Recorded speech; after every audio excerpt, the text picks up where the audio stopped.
Camerounaises, Camerounais, peuple noir. Aujourd'hui encore, il m'est permis de pouvoir m'adresser à vous, toujours dans la continuité de l'exhortation, toujours dans le cadre de la vidéo, tel que nous avons donné le titre, le Cameroun profond, la prophétie de Omniobé et la fin du règne de Monsieur Biya. Et donc, dans ce cadre, nous nous étions proposés de répondre à 3 questions, notamment c'est quoi le Cameroun profond, quel mystère se cache derrière la prophétie de Omniobé et c'est quand la fin du règne de Monsieur Biya. Nous avons débuté par la première question, la notion du Cameroun profond, que d'autres appellent encore le Cameroun mystique. Et nous avons dit, pour comprendre le Cameroun profond, voilà, pour connaître même c'est quoi le Cameroun profond ou ce qu'ils appellent le Cameroun mystique, il fallait connaître l'ordre établi par Loba, le seul et l'unique créateur de toutes les réalités visibles et non visibles à travers la manifestation de sa volonté, par la manifestation de son amour, selon le dessein de la manifestation de sa volonté. À cela, nous avons entamé la connaissance de la notion de l'ordre établi pour comprendre c'est quoi le Cameroun mystique. Et à ce niveau, nous nous sommes proposés de répondre, de connaître 3 choses, connaître qui est Loba, connaître comment se manifeste le fruit de sa création et connaître l'ordre établi dans le visible et le non visible.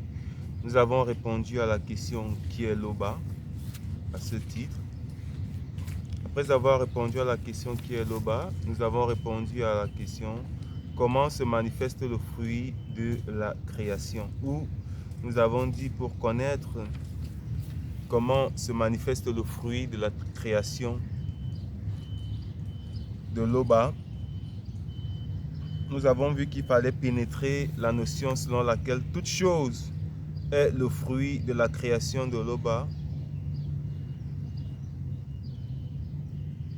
Toute chose est la manifestation du fruit de la création de Loba à travers la manifestation de son amour et pour la manifestation de son amour.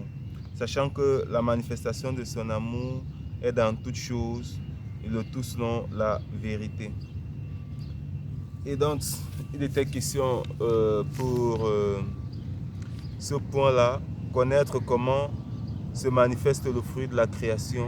Il fallait pénétrer la notion selon laquelle toute chose est la manifestation du fruit de son amour. Par son amour, par la manifestation de son amour, donc l'amour de Loba, et pour la manifestation de l'amour de Loba. Donc en un, nous avons vu que Loba crée toute chose par la manifestation de son amour. À la suite de quoi, nous avons dit pour comprendre cela, il fallait répondre à plusieurs questions, notamment où est Loba quand il a manifesté la manifestation de Loba. Cette question, nous avons répondu à cela. Ayant répondu à cette question, où est Loba quand il a manifesté la manifestation de son amour, nous avons poursuivi par la question suivante. Où est manifestée la manifestation de l'amour de Loba par la manifestation de sa volonté? Où est manifestée la manifestation de l'amour de Loba par la manifestation de sa volonté? Nous avons répondu à cette question et puis nous avons poursuivi. Comment Loba, par la manifestation de sa volonté, a-t-il créé toutes choses? Comment Loba, par la manifestation de sa volonté, a-t-il créé toutes choses? Et ayant terminé également avec cette question-là, nous nous sommes lancés. Aujourd'hui, nous allons nous lancer dans la dernière question concernant ce point 1. Loba crée toute chose par la manifestation de sa volonté. Pour passer au point 2, Loba crée toute chose pour la manifestation de sa volonté. Voilà. Où est-ce que Loba est placé? A placé toute chose. Donc, on avait dit il y a 2 points. Le premier point, c'était Loba crée toute chose par la manifestation de sa volonté. Bien sûr, c'était pour comprendre la notion du Cameroun mystique, du Cameroun profond, qu'ils appellent Cameroun mystique. Et on disait que pour comprendre le Cameroun mystique, il fallait comprendre deux notions. La première, c'était que Loba crée toute chose par la manifestation de son amour. Et la deuxième, c'était pour la manifestation de son amour. Et entamé la première partie, Loba crée toute chose par la manifestation de son amour, où nous avons entamé un questionnement. Nous voici donc rendus à la dernière question, ou à l'avant-dernière question, parce qu'il reste deux questions. Où est-ce que Loba a placé toute chose qu'il crée par la manifestation de sa volonté? Et la dernière question, c'est comment Loba a-t-il procédé pour manifester toute chose par la manifestation de sa volonté? Une fois que nous aurons répondu à ces deux questions, nous pourrons aborder le point numéro 2. Loba crée toute chose pour la manifestation de sa volonté. Et après quoi, on pourra encore aborder le dernier point de la première partie, qui est de comprendre c'est quoi le Cameroun profond ou alors le Cameroun mystique. Et nous pourrons donc aborder la question du mystère de la prophétie de Oumniobé selon que Loba le permettra. Donc ici, nous allons commencer par l'avant-dernière question. Où est-ce que Loba a placé toute chose qu'il crée par la manifestation de sa volonté? Toutes les choses que Loba crée par la manifestation de sa volonté ont une manifestation. Ça veut dire quoi? On sait qu'une chose est créée par la manifestation de sa volonté, la volonté de Loba, parce que cette chose a une manifestation. Maintenant, la manifestation, ça dépend de la réalité. Dans la vidéo précédente, nous avons vu que Loba manifeste sa volonté. Et la manifestation de sa volonté manifeste la manifestation des desseins de la manifestation de sa volonté. Et la manifestation des desseins de la manifestation de sa volonté, c'est également la manifestation de son amour. Or, toute chose est dans la manifestation de l'amour de Loba. Et maintenant, dans la manifestation de l'amour de Loba, Loba, par la manifestation de sa volonté, va manifester l'être et le mouvement. Cet être et ce mouvement manifestés dans le sein de la manifestation de l'amour de Loba, la manifestation de l'amour de Loba étant l'union entre le Saint-Esprit de Loba, le premier-né et le deuxième-né de Loba, donc Djoki Sabé et Zulu Lassan. Dans le sein de Djoki Sabé et de Zulu Lassan, Loba, par la manifestation de sa volonté, va manifester l'être et le mouvement, qui pour tenir dans le sein de la manifestation de l'amour de Loba va porter un corps qu'on appelle vie. Et cette vie-là, c'est une manifestation. Et maintenant, quand on dit toutes choses que Loba crée par la manifestation de sa volonté ont une manifestation, cette manifestation-là au préalable, c'est la vie, parce qu'elles sont dans le sein de la manifestation de l'amour de Loba. Donc dans le sein de la manifestation de l'amour de Loba, Loba, par la manifestation de sa volonté, a manifesté des vies. Et ces vies-là ont l'être et le mouvement. De cette manifestation, toute chose que Loba crée par la manifestation de sa volonté a une conscience. Donc lorsque Loba, dans le sein de la manifestation de son amour, manifeste la vie est consciente de sa propre conscience. Donc elle jouit pour permettre aux uns aux autres de pénétrer avec la conscience d'homme et la conscience humaine. Ils ont une autonomie. Ils ont une liberté, un agir. Et quand on parle d'agir, on voit l'être et le mouvement. Donc ils sont et ils se meuvent. Ils ont la possibilité de se mouvoir, mais dans le sein de la manifestation de l'amour de Loba. Et par cette conscience propre à chaque chose que Loba crée par la manifestation de sa volonté, toute chose ainsi créée est consciente de sa propre conscience. Ça veut dire quoi? Loba va manifester dans le sein de son amour l'être et le mouvement. Cet être et ce mouvement est la conscience de l'être manifesté. Et maintenant, pour que l'être manifesté soit conscient de sa propre conscience, qui est l'être et le mouvement qu'il détient, qui sont unis par la part du Saint-Esprit de l'Oba, la part du premier et la part du deuxième, il faut qu'il porte un corps. Et ce corps-là, c'est la vie.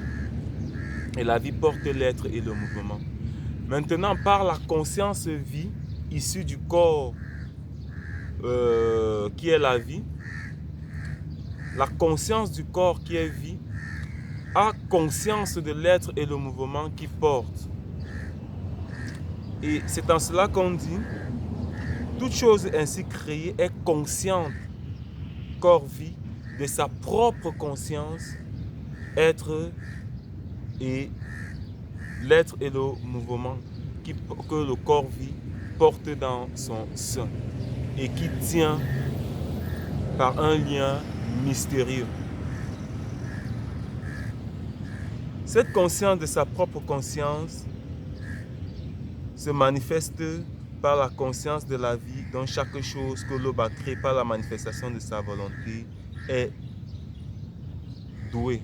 C'est exactement ce qu'on vient de dire. La vie, dans le sein de la manifestation de l'amour de l'Oba, tout ce qui y est a besoin de supporter l'afflux d'énergie qui se déploie dans ce sein-là. Alors dans ce sein-là, il y a un corps qui permet de vivre on va dire de vivre, puisque ce corps-là, c'est la vie.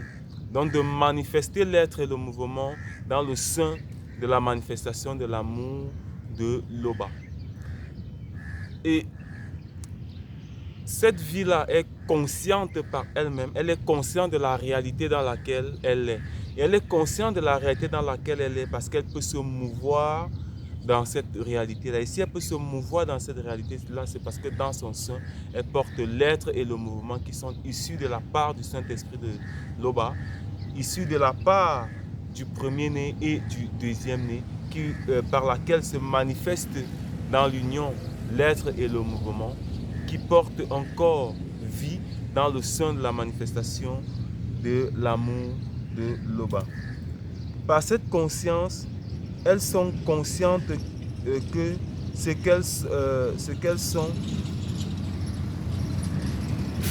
elles sont conscientes de ce qu'elles sont et de ce qu'elles se meuvent. Donc par la conscience de la vie, du corps vie que l'être et le mouvement portent, elles sont conscientes de l'être et le mouvement qui est porté dans le sein de l'être et le mouvement qui est introduit dans le corps vie, qui leur permet d'intégrer, qui permet à l'être créé d'intégrer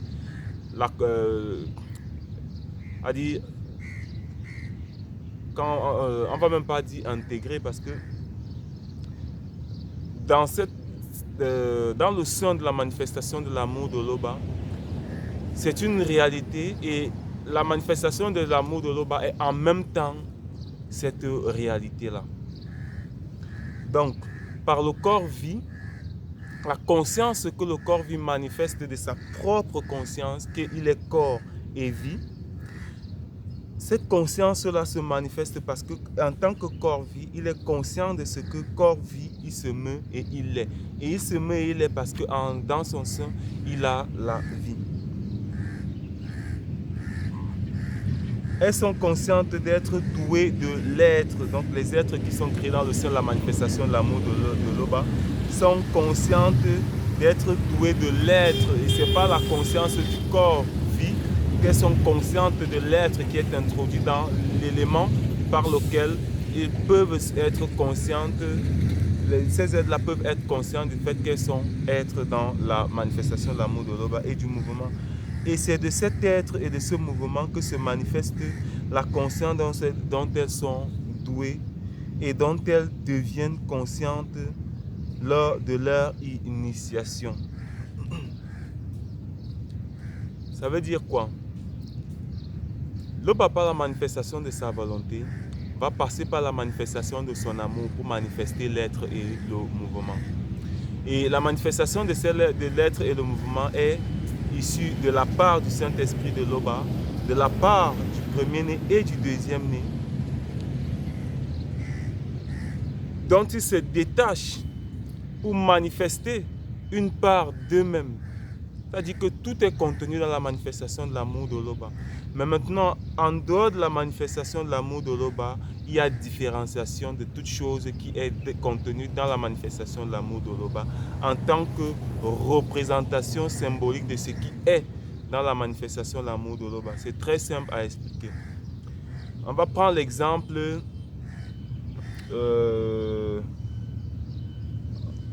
on va prendre l'exemple d'un verre d'eau. Dans un verre d'eau, il y a de l'eau. L'eau est constituée d'une multitude de gouttes d'eau. Maintenant, le verre d'eau, quand on regarde le verre d'eau, on ne différencie pas chaque goutte d'eau. Mais chaque goutte d'eau a une existence. Pour avoir une existence, il suffit juste qu'on égoutte l'eau contenue dans le verre. C'est-à-dire qu'on le met dans un contenant où chaque goutte, où cette eau-là peut être répandue goutte par goutte. Or maintenant, ce qui se produit, c'est que lorsque la goutte sort, on sort une goutte, cette goutte est identique à l'eau qui est dans le verre. Mais c'est une petite particule de cette eau qui est dans le verre. C'est à peu près le même processus. Bon, on va dire, pour pénétrer par la conscience d'homme, c'est ce processus-là qui se manifeste dans le sein de la manifestation de l'amour de l'Oba. Donc, la manifestation de l'amour de l'Oba va prendre dans son sein une part de lui-même, comme le retrait d'une goutte d'eau dans un contenant. Et c'est cette part de lui-même est une entité, on va dire entité pour qu'on ait pour qu'on conçoive quand même que c'est quelque chose qui est et qui a un mouvement. Mais on sait que les entités, c'est dans la manifestation non visible, dans les manifestations de la réalité non visible. Alors, cette manifestation-là est une loi. C'est une loi. Cette manifestation peut être la sagesse. Cette manifestation peut être le discernement. C'est une loi. Cette manifestation peut être la science, la réflexion, l'intelligence, la force, la justice. Ça peut être toutes les notions que l'on peut concevoir ou que l'on ne puisse concevoir en fonction des états de conscience des uns et des autres. Et c'est maintenant toutes ces manifestations-là qui sont dans le sein de la manifestation de l'amour de l'Oba qui, dans la réalité qui va être créée, la réalité non visible qui va être créée également dans le sein de la manifestation de l'amour de l'Oba, que ces entités-là vont être intégrées pour devenir des vies perpétuelles, mais pas toutes. C'est en cela qu'il est dit, c'est de cet être et de ce mouvement que se manifeste la conscience dont elles sont douées et dont elles deviennent conscientes lors de leur initiation. C'est-à-dire qu'elles sont lois. En tant que lois, elles sont manifestées, êtres et mouvements qui portent une vie. Et maintenant, pour se différencier des autres, elles doivent avoir une initiation qui leur permet d'acquérir le libre arbitre. Et c'est par ce libre arbitre qu'elles sont conscientes de la conscience de ce qu'elles sont lois et de ce qu'elles doivent manifester la loi dont elles sont et par laquelle elles sont manifestées, pour laquelle elles sont manifestées. Or, pour manifester la loi par laquelle elles sont manifestées, c'est dans la réalité non visible qu'elles vont manifester cette conscience. C'est-à-dire que elles vont passer par l'initiation des entités anciennes connues sous le nom des entités de la pensée intelligible pour acquérir le libre arbitre. Et puis elles vont intégrer le corps spirituel dans la réalité spirituelle qui elle-même, cette réalité-là, est contenue dans le sein de la manifestation de l'amour de l'Oba. Et donc une fois là-bas, elle est consciente qu'elle est la sagesse. Et étant consciente qu'elle est la sagesse, elle a la liberté de manifester une autre conscience qui est par exemple l'intelligence. Quand on dit manifester une autre conscience, ça veut dire devenir une autre conscience. Ça ne veut pas, ça ne veut pas dire être associé à une autre conscience. Or, le but, c'est d'être associé à une autre conscience pour devenir une conscience collective. Et dans la réalité du grand ordre des choses, la conscience collective qui est à manifester, c'est la conscience du grand tout. Et c'est une initiation. En tant que sagesse, il faut se faire initier par toutes les entités qui sont manifestées avant. Selon que Loba, au moment de manifester l'activité créatrice, a manifesté les entités dans tel ordre ou bien dans tel autre ordre. C'est à cela que la science revient à connaître l'ordre dans lequel toutes choses ont été manifestées. Et donc, elle devient consciente de leur initiation. Mais toute chose consciente de sa propre conscience l'est par rapport à un référentiel. Et ce référentiel traduit la conscience de ses limites. Dans la réalité, avant la réalité non visible, le corps portait la vie. Et cette vie-là est consciente de l'être et le mouvement qu'elle porte en elle, parce qu'elle est consciente de sa limite, et sa limite étant qu'elle est contenue dans la manifestation de l'amour de Loba, et elle est consciente de cela. Mais elle ne conçoit pas directement la manifestation de l'amour de Loba parce qu'elle est vie, elle est loi. Et maintenant, pour qu'elle puisse pénétrer la conscience de la manifestation de l'amour de Loba dans le grand tout, il a fallu qu'elle soit intégrée dans la réalité spirituelle et dans la réalité spirituelle où elle a un libre arbitre, elle a le libre arbitre, elle devient entité du grand ordre des choses, donc esprit. Et maintenant, en tant que corps-esprit, elle va pouvoir être initiée librement, selon sa propre volonté, dans la conscience du grand tout.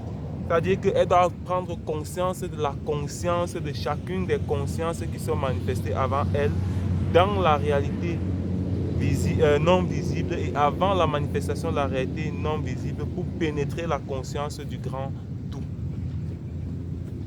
C'est dans la conscience d'être contenu que se manifeste la conscience de ses propres limites.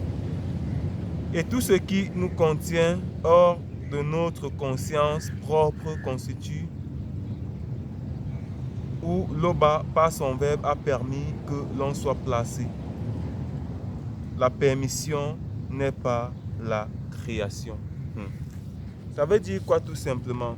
Donc, où est-ce que Loba a placé toutes choses qu'il crée par la manifestation de son amour? On est conscient de là où Loba nous a placés parce qu'on est conscient de notre limite. Et la conscience de notre limite revient dans ce que nous sommes contenus. Maintenant, ça dépend de la conscience de chacun. Celui qui vit la conscience de la chair, de son corps physique,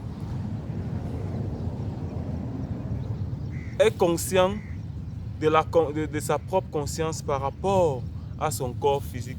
Celui qui vit la conscience de son âme est conscient de sa propre conscience par rapport à son âme. Celui qui vit la conscience de son esprit est conscient de sa propre conscience par rapport à l'esprit.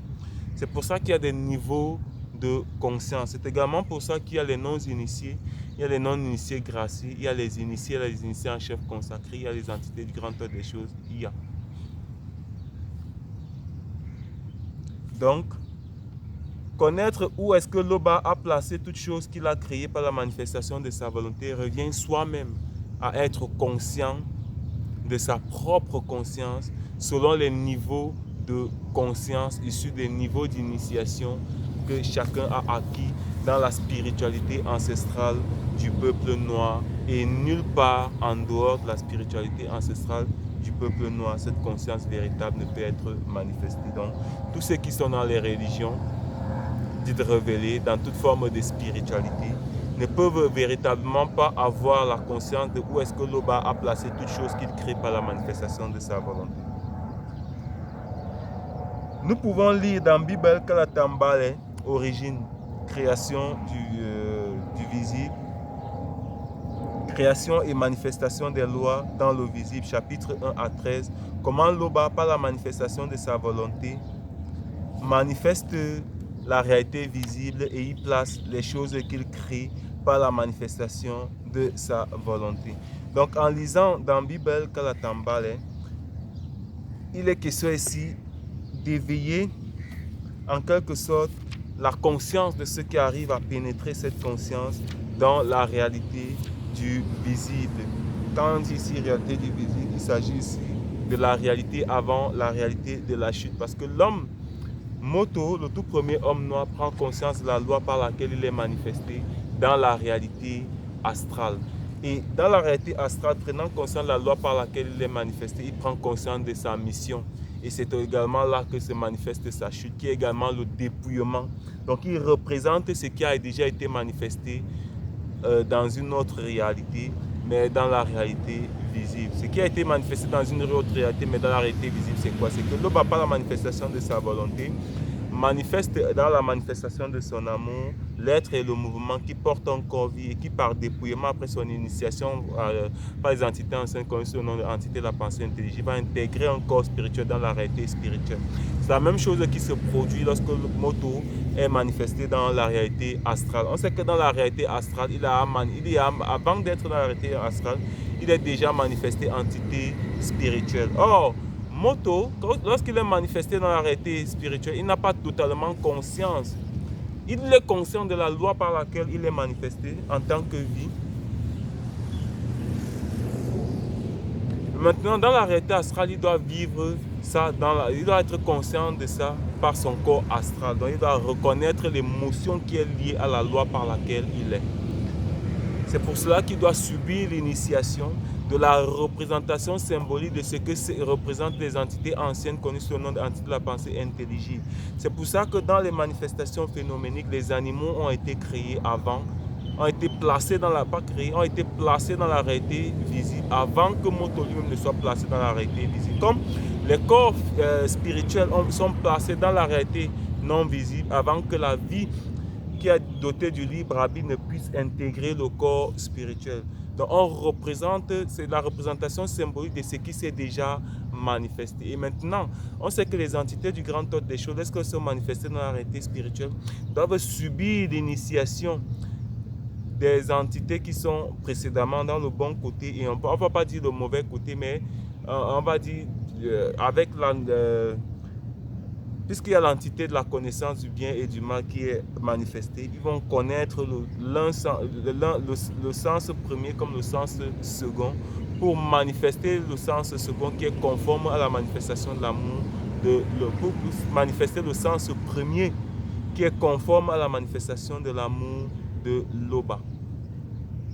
Or, Satan, le chérubin jadis ou avant de devenir Satan, le maudit Mabobé, le mauvais esprit, a eu connaissance de la conscience première et lorsqu'il a été initié dans la conscience seconde, est devenu la conscience seconde parce qu'il a voulu être entre les deux, n'ayant pas conçu que c'est par Dieu qui savait que tout est pour que lui puisse même pénétrer que c'est par Dieu c'est par Zula-san que ça se meut et ça arrive. Et lui, il a vu la manifestation par Zula-san, il n'a pas pénétré qu'avant Zula-san, avant le deuxième, il y a le premier. Et il a voulu être celui par qui toute chose vient.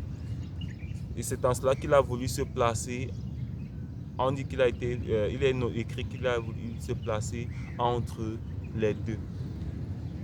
Et maintenant, c'est une forme de représentation de cela qui est manifestée lorsque Moto prend conscience. Il est déjà lui-même initié par... Il subit déjà l'initiation des animaux lorsqu'il leur donne chacun un nom. Dans les animaux marins, des airs et de la terre, il leur donne chacun un nom. Ça représente ici l'initiation que les vies vont recevoir des entités anciennes connues sous le nom d'entités de la pensée intelligible lorsqu'elles acquièrent le libre arbitre. Mais lui, il a déjà le libre arbitre. Mais lorsqu'il leur donne le nom et qu'il pénètre maintenant l'initiation dans l'observation des manifestations, des lois qui sont manifestées avant eux, qui sont dans l'ordre établi, Moto va pénétrer que ils sont chacun un couple et manifestent la progéniture. Et maintenant, c'est dans cette conscience-là que lui-même, il va pénétrer quelque chose, il va manifester une conscience nouvelle qui n'est pas la conscience que lui il a manifestée, mais puisque lui il est moto et qu'il est manifesté loi nouvelle. Et c'est quoi la loi nouvelle dont il est manifesté? C'est la compassion connue. C'est en cela que le chérubin jadis, n'ayant pas été manifesté compassion connue, cette loi n'étant pas, puisque c'est moto qui représente qui est la compassion connue. Lui, il ne pouvait pas avoir compassion de lui-même. Il ne pouvait que accepter de revenir, de prendre sa place, la place qui était la sienne, qui lui a été attribuée en tant que gardien des pierres vivants, des pierres étincelantes. Bon. Il devait juste revenir à la conscience de sa propre place et reprendre dans l'humilité la position qui était la sienne en tant que loi par laquelle il a été manifesté. Mais lui, il est resté dans la conscience seconde où il convoitait toujours il est devenu cette convoitise-là. Étant devenu cette convoitise-là, n'ayant pas en lui, dans son propre sein, la compassion, qu'il ne pouvait pas avoir compassion de lui-même. Or, Moto, lui, il a compassion de lui-même. C'est en cela que, pour manifester la compassion de lui-même, lorsque les idées commencent à germer dans la conscience de son esprit, Mutarte va enlever cette idée-là qui est la conscience seconde et il va le mettre en face de cette idée-là qui est la conscience seconde. Et cette conscience seconde, c'est la représentation symbolique de lui-même qui est Muto.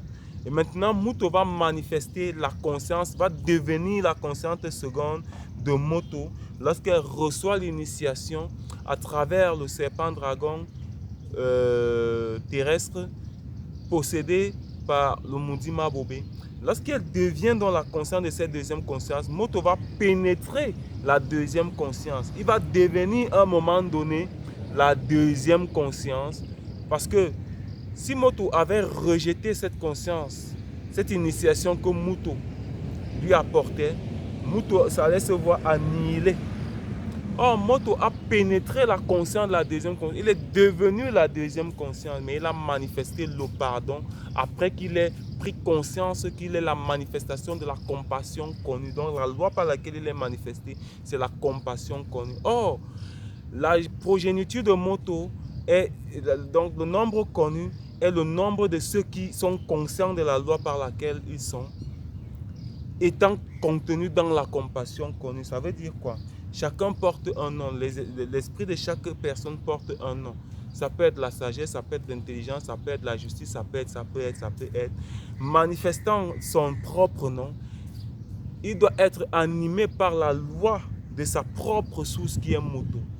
Donc lorsque quelqu'un va manifester, celui qui est juge, manifeste son propre nom qui est juge de rendre des jugements,